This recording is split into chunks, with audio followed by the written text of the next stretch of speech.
Hi, this is Holly Doherty with Rediscover Radiance, and welcome to week 1 of the Confidence Kickstarter 5-week challenge. Today we're going to talk about one of the key pillars of self-esteem, and that is character. You see, the world teaches this very superficial and I would say fake version of self-esteem. It borders on narcissism. It teaches entitlement over integrity. Basically, you're worthy because you exist. And what you do, your character, how you behave, doesn't matter. Now, I'll tell you there is some truth to that. You are worthy because you exist. Your worth isn't dependent on your accomplishments, your bank account, any of that stuff. But character matters. The world doesn't owe you anything. You're not entitled. We're going to boost your confidence from the inside out by laying a solid foundation for your self-esteem. We're not going to puff you up with air that with this little pinprick of adversity you burst because there's no foundation to it. We're going to build a solid foundation that can withstand adversity and failures and setbacks. One of those foundations is character. Quite simply, when you do crappy things, you're going to feel crappy about yourself. That's called a conscience, and it's a good thing. For the sake of this challenge, we're going to look at one character trait, and that's integrity. Integrity is very simply doing what you say you're going to do, keeping the commitments that you make, letting your yes be yes and your no be no. Do you break promises easily, or do you do what you say you're going to do? Do you show up when you're supposed to? Complete work by the deadline? Finish what you start? What about the commitments you make to yourself? Let me tell you a fact. Most people, it's way easier for them to make commitments or to keep the commitments that they make to other people than it is to keep the commitments that they make to themselves. Now, I don't know, maybe it's knowing that other people are counting on you and you don't want to let them down. But it's much easier for us to keep the commitments we make to other people. It's so easy to say, if we make a commitment to ourselves, it doesn't matter. I was going to work out today, but you know what? Things came up. It's okay. I'll do it tomorrow. It's no big deal. But it is a big deal.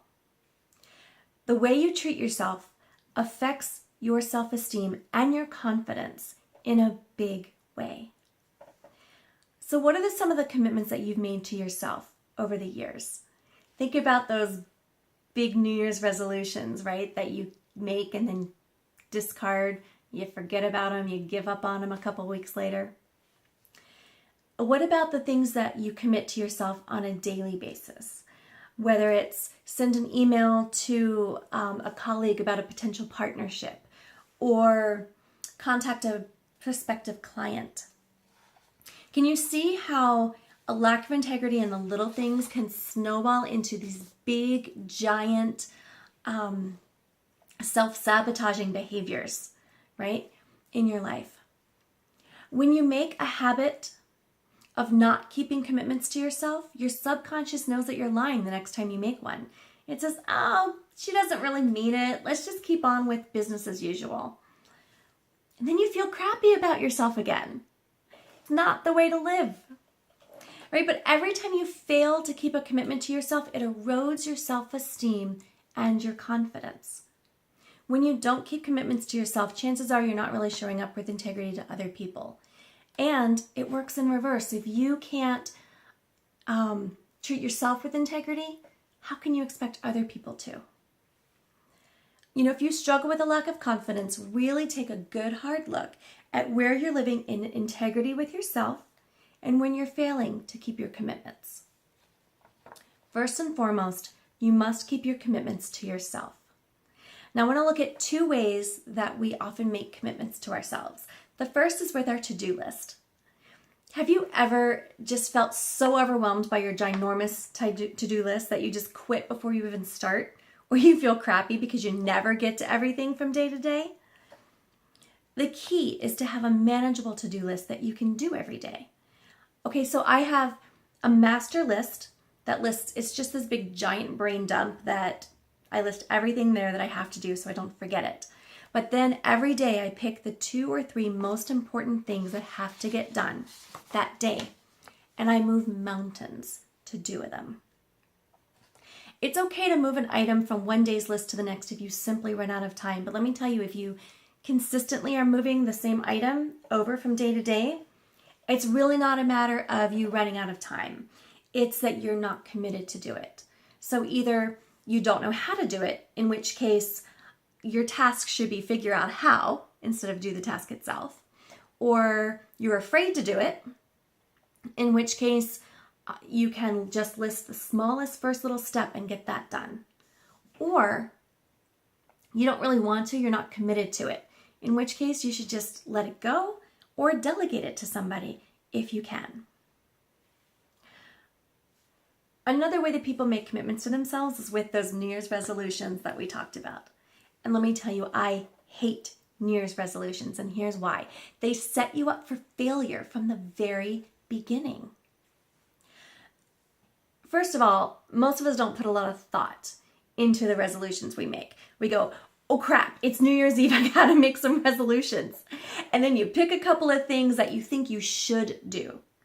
But chances are you're really not committed to them in the first place. The other thing is that they're big, too broad, too sweeping. They're like, lose 50 pounds, or never eat sugar again, or exercise every day. And then what happens if you miss a day at the gym or you eat a piece of birthday cake? You feel crappy about yourself.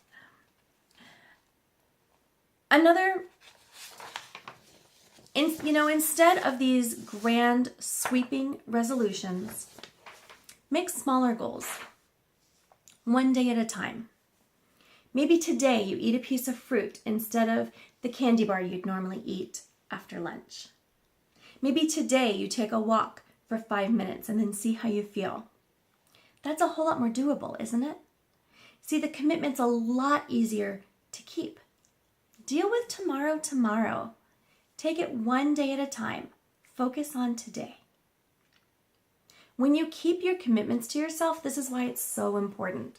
You tell yourself in a very big way that you're important, that you matter. You tell that to your subconscious, and your subconscious believes it. And you see yourself as a person of integrity. That boosts your confidence. Your character and your confidence go hand in hand.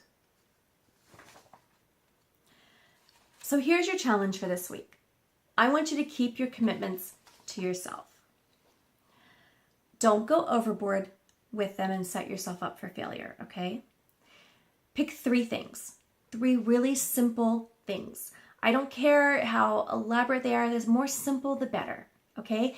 If it's wake up, get a shower, eat breakfast, that's okay.